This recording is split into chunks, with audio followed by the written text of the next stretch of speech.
boys. This is my music. This is my album. Don't forget to check it out right now on my YouTube.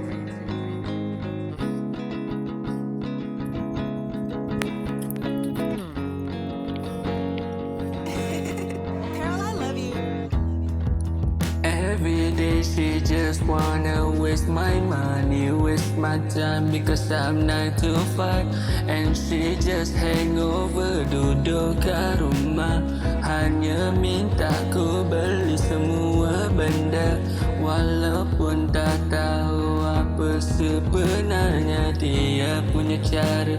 Aku dah over berbelanja sampai waste my time, waste my everyday dengan orang yang sama sampai income ku dah down. Tak boleh feeling bila kau shopaholic, dapat girlfriend jenis yang shopaholic, over berbelanja sampai shop sendiri, shop sendiri. Aku dah tak boleh nak fikir 9 to 5, waste my time. Aku berbelanja over dengan dia. Amal limit dah tak cukup gaji tahun ni. Jadi berapa lama aku nak stay dengan orang macam ni? Berapa lama aku nak stay dengan orang macam ni? If you keep shopaholic dan kau jenis shop sendiri, habiskan duit family sampai kau tak tahu apa nak jadi. Masa depan kita dah feeling tak sama. Aku dah tahu sebab kau over berbelanja. Amal limit cash aku dah tak cukup tahun ni, sebab kau dah beli semua benda. Jadi aku pun dah penuh satu lori.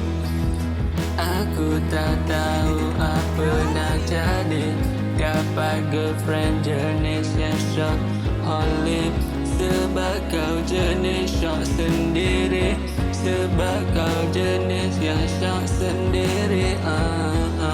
All day and all night, just wasting my time, waste my money dengan partnerku sendiri. Habiskan duit sebab shop sendiri, because actually she be shopaholic like every week. Carol, I love you. Yeah.